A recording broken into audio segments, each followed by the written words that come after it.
Our channel మోనాక్షి TV. ఎలా ఉన్నారు అందరూ? సేఫ్గా హెల్దీగా ఉన్నారు అనుకుంటున్నాను. నేను కూడా బాగున్నానండి. సో ఈరోజు థంబ్నెయిల్ చూశారు కదా, మనీ సేవింగ్ టిప్స్ అనే టాపిక్ మీద ఈరోజు మాట్లాడుకోబోతున్నాము. హోప్ ఇది చాలా మందికి యూజ్ అవుతుంది అని కూడా అనుకుంటున్నాను. వీడియో కూడా 2 వీక్స్గా చేద్దాం అనుకుంటున్నాను, బట్ కుదరట్లేదు. అండ్ కొంచెం నాయిస్ ఉంటుంది, ప్లీజ్ ఇగ్నోర్ చేయండి. ఎందుకంటే ఏసీ వేశాను, సో ఇటు పడుకోవట్లేదు. దానికి ఏసీ వేసి లోలో పెట్టాను. సో ఆలస్యం చేయకుండా వీడియోలోకి అయితే వెళ్ళిపోదాము.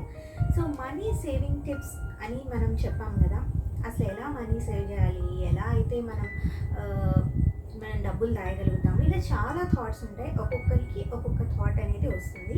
సో ఈరోజు నేను ఏం చెప్పబోతున్నాను అవన్నీ మా మదర్ నుంచి లేదా మా కజిన్స్ నుంచి అందరి నుంచి నేను కొంచెం నేర్చుకున్నవి.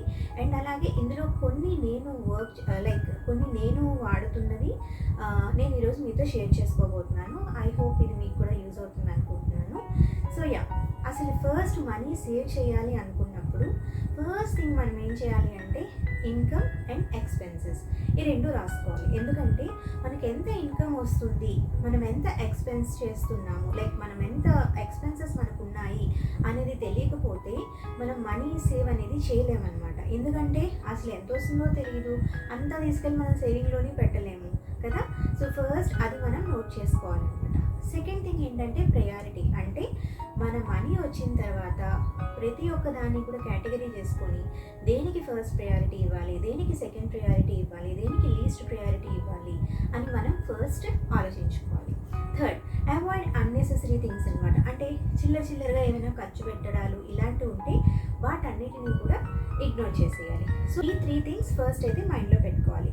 అండ్ తర్వాత ఏంటి అంటే మనం ఏదైనా వస్తువు కొంటాం కదా, ఏదైనా అది 10 రూపీస్ అయినా 100 రూపీస్ అయినా మోర్ దెన్ 1000 అయినా ఎంతైనా కూడా ఒక వస్తువు మనం కొన్నప్పుడు దానికి రీసెల్లింగ్ వాల్యూ ఉందా లేదా అనేదాన్ని ఫస్ట్ మనం ఆలోచించుకోవాలి. ఓకే, ఫర్ ఎగ్జాంపుల్ ఒక 10 రూపీస్ పెట్టి నేను ఏదైనా ఒక వస్తువు తీసుకున్నాను అంటే ఫ్యూచర్లో నేను దాన్ని అమ్మేటప్పుడు అట్లీస్ట్ ఒక 20-30 అయినా లాభం రావాలి.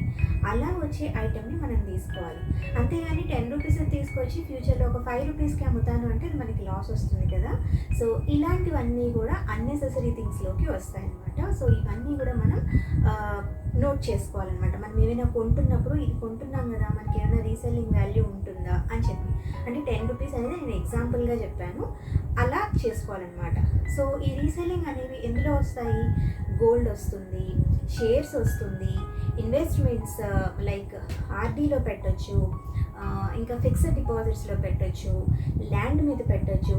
సో ఇవన్నీ కూడా మనకి రీసెల్లింగ్ వాల్యూ వచ్చేవన్నమాట. ఓకే, నెక్స్ట్ థింగ్ ఏంటి అంటే మన ఫోకస్ ఎప్పుడు కూడా షార్ట్ టర్మ్ మీద ఉండకూడదు, లాంగ్ టర్మ్ మీద ఉండాలన్నమాట. అంటే లైక్ ఆర్డీ చేయటం, ఫిక్స్డ్ డిపాజిట్ చేయటం, లైక్ ల్యాండ్ కొనటం, ఇలాంటివన్నీ కూడా షార్ట్ టర్మ్ కాదు, లాంగ్ టర్మ్. బట్ లాంగ్ టర్మ్లో ఏంటి అంటే మనకి తెలియకుండా అది ఒక ఎసెట్లా మారుతుంది. మనకి ఎప్పుడైనా కావాలి అన్నప్పుడు అది యూజ్ అవుతుంది అనమాట. సో ఈ లాంగ్ టర్మ్ షార్ట్ టర్మ్ ఎందుకు ఇలా ఫోకస్ చేయకూడదు అంటే ఈ లాంగ్ టర్మ్ షార్ట్ టర్మ్ అనేది మన గురించి కాదు, మన భవిష్యత్తు గురించి. అంటే మన గురించి కాదు అంటే ఇప్పుడు మన గురించి కాదు, మన భవిష్యత్తు గురించి, అలాగే మన పిల్లల ఫ్యూచర్ గురించి. సో దీనికి ఎగ్జాంపుల్ ఏంటంటే మన తాత ముత్తాతలు మన మమ్మీ వాళ్ళని ఎంతో కొంచెం పెంచారు, లైక్ వాళ్ళు ఉన్న దాంట్లో, రైట్. సో మన పేరెంట్స్ కూడా వాళ్ళు ఉన్నంత దాంట్లో మనల్ని కొంచెం మంచి స్థాయిలో చూడాలని అనుకున్నారు. అండ్ అలాగే మన పిల్లల్ని కూడా మనం అదే స్థాయిలో చూడాలనుకుంటాం, కానీ అంతకంటే తక్కువ స్థాయిలో చూడాలి అనుకోం కదా. సో అందుకోసమని ఎప్పుడూ కూడా మన పిల్లల ఫ్యూచర్ ఆలోచించాలి, మన ఫ్యూచర్ కూడా ఆలోచించాలి. అంటే మన గోల్ ఎప్పుడు కూడా లాంగ్ టర్మ్ మీద ఉండాలి. ఓకే, నెక్స్ట్ ట్రెడిషనల్ థింగ్ అనమాట. ఇది మన తాత ముత్తాతల కాలం నుంచి, మన పేరెంట్స్ నుంచి, మన అమ్మమ్మల దగ్గర నుంచి కూడా వస్తుంది. కిటీ బ్యాంక్ ఉండి ఉంటుంది కదా, అదనమాట. ఏంటి ఉండిలో మహా అయితే చిల్లర పైసలు దాస్తాం, దీనివల్ల మనం ఏం చేయగలం అని అనుకోవద్దు. ఎందుకంటే ఒక 1 రూపీని చూస్తే అది 1 రూపీగానే ఉంటుంది, దానికి ఇంకో 1 రూపీ కాయిన్స్ 9 యాడ్ అయితే ఒక 10 రూపీస్ నోట్ అవుతుంది కదా. సో అలాగే ఒక కిటీ బ్యాంక్ పెట్టుకొని మనం బయటకి గ్రోసరీస్కి వెళ్ళి వచ్చినప్పుడు, లేకపోతే ఏ కూరలకు వెళ్ళి వచ్చినప్పుడు, అలా బయటకు వెళ్ళి వచ్చినప్పుడు మన దగ్గర ఉన్న చిల్లర అంతా కూడా అందులో వేసేసామనుకోండి, అదంతా కలిపి మనకి బల్క్గా ఒకసారి అమౌంట్ వస్తుంది. అది దేనికైనా కూడా యూజ్ అవుతుంది. అండ్ ఈ పాలసీ మన పిల్లలకి హ్యాబిట్ చేయటం చాలా చాలా మంచిది. సో దట్ వాళ్ళకి కూడా వాల్యూ అనేది, మనీ వాల్యూ అనేది తెలుస్తుంది. నెక్స్ట్ థింగ్, అకౌంట్ మెయింటైనింగ్ అంటే ఇన్ జనరల్గా ఇప్పుడు ప్రతి ఒక్కరు కూడా బ్యాంక్లో అకౌంట్ తీసుకుంటున్నారు కదా. సో మినిమం 2 అకౌంట్స్ ఉండేటట్టు చూసుకోండి. సో అలా 2 అకౌంట్స్ ఉండటం వల్ల ఏమవుతుందంటే, for example account number 1, account number 2 అని 2 అకౌంట్స్ మీరు తీసుకుంటే, అకౌంట్ నెంబర్ 1లో example you have 1000 rupees. Okay, ఆ 1000 రూపీస్లో నుంచి మీరు ఒక 70 రూపీస్ దేనికోసమనో ఖర్చు పెట్టేశారు. ఇంకా ఎంత ఉంటుంది? 930 రూపీస్ కదా. ఈ 30 రూపీస్ తీసుకెళ్ళి అకౌంట్ 2లోకి ట్రాన్స్ఫర్ చేసేయండి. ఓకే, సో ఇలా చేయటం వల్ల ఏమవుతుంది అంటే, మనం రౌండ్ ఫిగర్ ఇందులో ఉంచుకుంటాము, చిల్లర ఏదైతే ఉందో అది సెకండరీ అకౌంట్లోకి పంపించేస్తున్నాం. సో అలాగే ఇంకేదైనా ఖర్చు వచ్చినప్పుడు మళ్ళీ ఈ 900లోంచి కొంత ఖర్చు పెడతాం. అలాగే ఇందులో ఏదైతే చిల్లర ఉందో అది సెకండరీ అకౌంట్కి పంపించేస్తాం. సో ప్రైమరీ అకౌంట్ ఎప్పుడు కూడా రౌండ్ ఫిగర్ ఉండేటట్టు చూసుకొని సెకండరీ అకౌంట్లోకి చిల్లర పంపించేస్తే ఆ చిల్లర కాస్త కూడా ఒకేసారి మనకి బల్క్గా అమౌంట్ లాగా తయారవుతుంది. ఇది కూడా ఒక టిప్ అనమాట.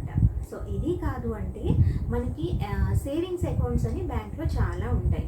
సో అందులో మీరు బల్క్గా అమౌంట్ మీ దగ్గర ఉండి ఒక 10,000, 5,000, 20,000 ఇలా మీ దగ్గర ఎంత ఉందో అంత ఇన్వెస్ట్ చేసుకున్నారు అంటే దానికి మీకు ఇంట్రెస్ట్ కూడా వస్తుంది. సో ఇది కూడా మనీ సేవింగ్లో ఒక tip. Third one, kiddie bank accounts అని జనరల్గా ఆల్మోస్ట్ ఆల్ బ్యాంక్స్లో ఉంటాయి. మీకు కూడా ఇది తెలిసే ఉంటుంది. సో అలా కిడ్డీ బ్యాంక్ అకౌంట్ పిల్లల పేరు మీద మనం ఓపెన్ చేయడం వల్ల ఏదైనా మనం ఖర్చు పెట్టేటప్పుడు మన పాపకో లేదా మన బాబుకో యూజ్ అవుతుంది కదా, కొంచెం ఈ కిడ్డీ బ్యాంక్లో వేసేద్దాంలే అని ఒక చిన్న థాట్ అనేది మనకి ఫస్ట్ మైండ్లోకి రిజిస్టర్ అవుతుంది అనమాట. సో అప్పుడు మనం ఏం చేస్తాము, 20 రూపీస్ మన చేతిలో ఉన్నా అది ఖర్చు పెట్టే బదులు కిడ్డీ అకౌంట్కి ట్రాన్స్ఫర్ చేసేస్తాం.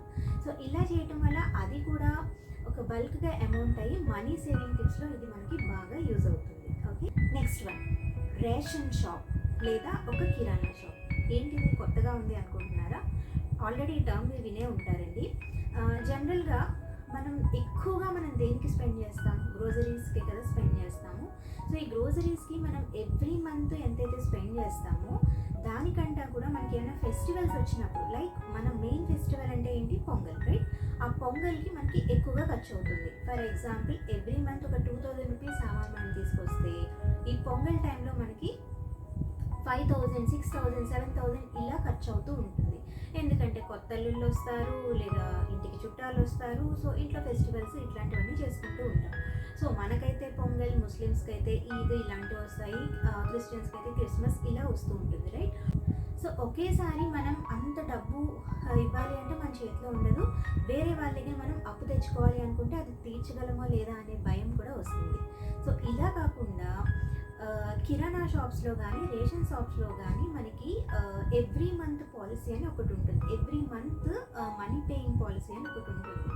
అంటే 500 అని, 1000 అని, 1500 అని ఇలా ఒక్కొక్క షాప్ వాళ్ళు ఒక్కొక్క అమౌంట్ అనేది పెట్టుకుంటారు అనమాట.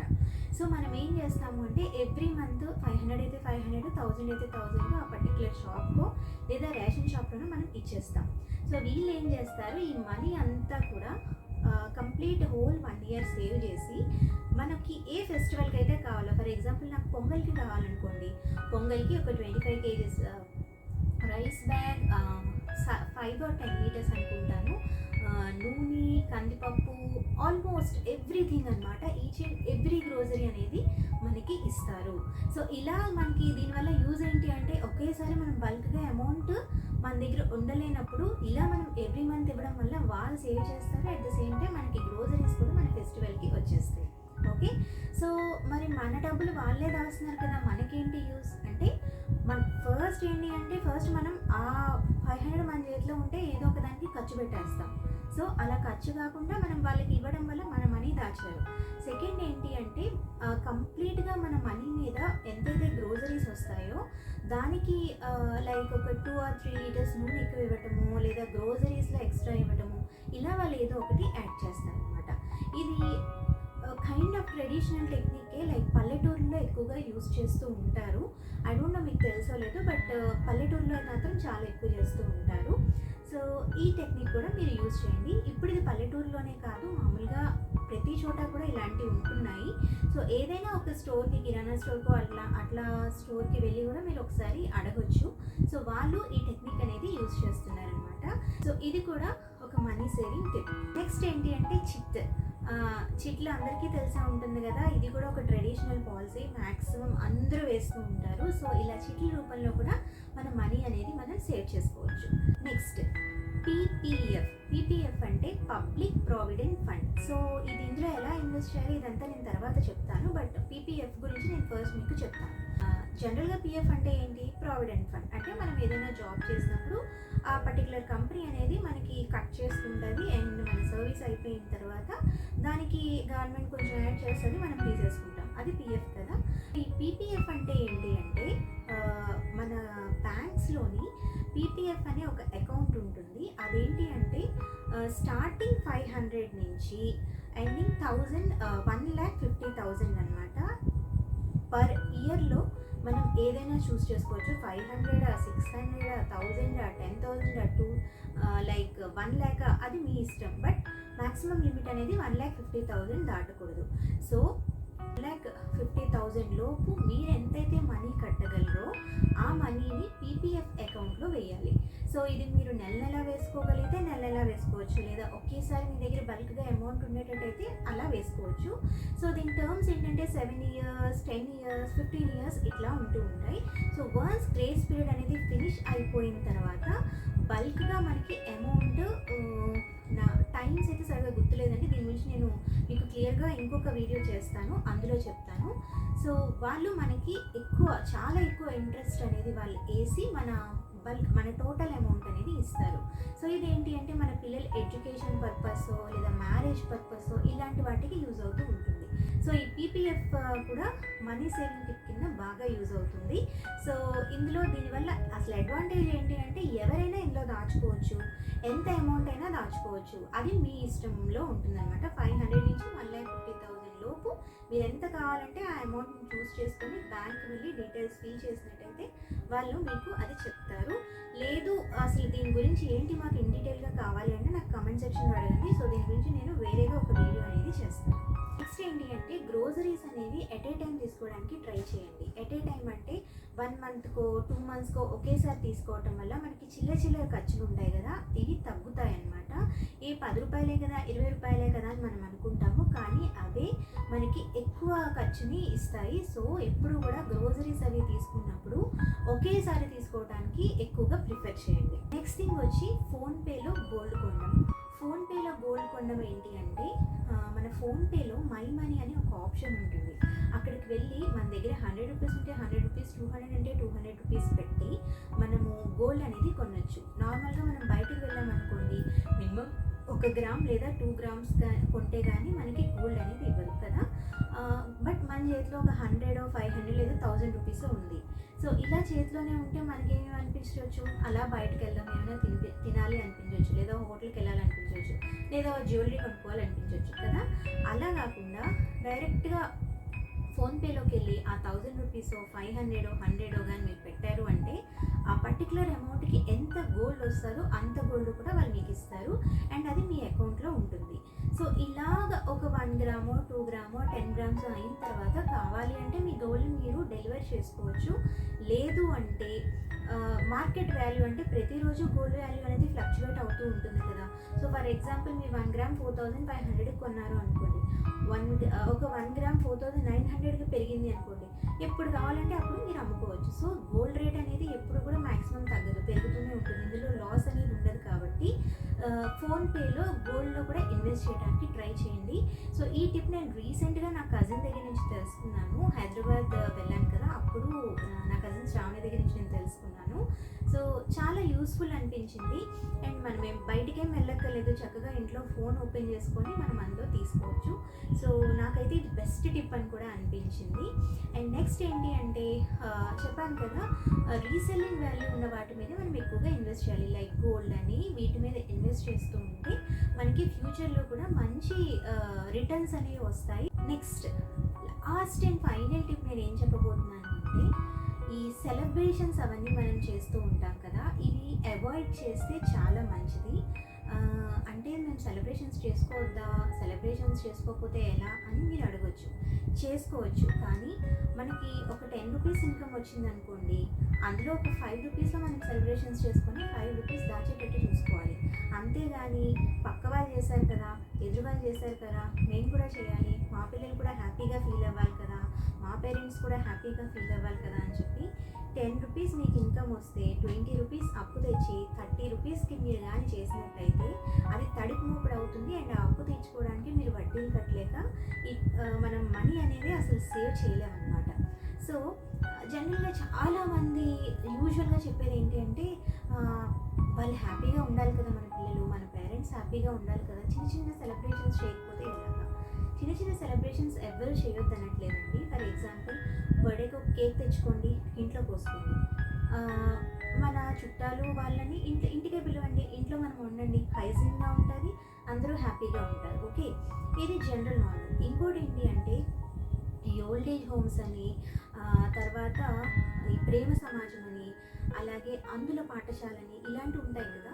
సో మీ పిల్లల బర్త్డేకి అలాంటి వాటికి తీసుకెళ్ళండి. మీరు 30,000 పెట్టి లేదా 1 lakh పెట్టి బయటన సెలబ్రేట్ చేసే బదులు ఒక 15,000 లేదా ఒక 10,000 లేదా మినిమం ఒక 5,000 స్పెండ్ చేస్తే మీకు బోల్డ్ అంత ఫుడ్ వస్తుంది. ఆ ఫుడ్తో పాటు మీ పిల్లల్ని ఆ పర్టిక్యులర్ ఓల్డ్ ఏజ్ హోమ్కి కానీ లేదా అందులో పాఠశాలకు కానీ ఏదో ఒక దగ్గరికి తీసుకెళ్ళి ఈ కేక్ కూడా అక్కడికే తీసుకెళ్ళి మీ పాప చేతో మీ బాబు చేతో అక్కడ పోయించి వాళ్ళకి ఫుడ్ పంచినట్టయితే వాళ్ళు చాలా హ్యాపీగా ఫీల్ అవుతారు. అండ్ వాళ్ళ బ్లెస్సింగ్స్ కూడా మీకు వస్తాయి. అండ్ మీరు మనీ ఖర్చు పెట్టినందుకు కంప్లీట్ 200% సాటిస్ఫాక్షన్ అవుతుంది. ఇదే అలవాటు మన పిల్లలకు కూడా చేయటం వల్ల వాళ్ళు చాలా హ్యాపీగా ఫీల్ అవుతారు. అండ్ ఒకసారి మీరు అబ్జర్వ్ చేసి చూడండి, మీరు కొన్ని కోట్లు ఖర్చు పెట్టి బయట నుంచి చేసే సెలబ్రేషన్స్ కంట ఒక 5,000 పెట్టి ఇలాంటి వాటిలో ఎక్కడైనా ఓల్డ్ ఏజ్ హోమ్లో కానీ ఇలాంటి వాటిలో కానీ సెలబ్రేషన్స్ చేస్తే మీ పిల్లల తాలూకా సాటిస్ఫాక్షన్ 100కి 200% ఉంటుంది. 1 టైంకి 2 3 ఉంటుంది. ఒకసారి ఇలా చూడండి. ఇలా చేయటం వల్ల మనీ సేవ్ అవుతుంది, అట్ ద సేమ్ టైం మీ పిల్లలకి సెలబ్రేషన్స్ చేసినట్టు ఉంటుంది, అండ్ సాటిస్ఫాక్షన్ బోల్డ్ అంత ఉంటుంది. సో ఈ టిప్స్ అన్ని జనరల్గా నేను తెలుసుకున్నవి, అండ్ ఇందులో కొన్ని నేను ఫాలో అయ్యేవి. సో ఏమైనా నేను తప్పు చెప్పి ఉంటే ఐఎమ్ సో సారీ, నాకు కమెంట్స్లో మెన్షన్ చేయండి. అండ్ అలాగే పీపీఎఫ్ గురించి మీకు ఏమైనా కావాలి, డౌట్స్ ఉన్నాయంటే నాకు కమెంట్స్లో చెప్పండి, సో దట్ నేను మీకు ఒక వీడియో అనేది చేస్తాను. అండ్ యా, ఐ హోప్ ఈ వీడియో మీ అందరికీ యూస్ఫుల్ అనుకుంటున్నాను. And yeah, signing off for the day. See you all very soon in the next video. Until then, keep smiling. See you soon. Bye-bye. Stay home, stay safe, stay healthy. మనకు నచ్చినట్లయితే తప్పకుండా like చేయండి. అలాగే మన ఛానల్కి ఎవరైనా కొత్తగా వచ్చినట్లయితే సబ్స్క్రైబ్ కూడా చేసుకోండి.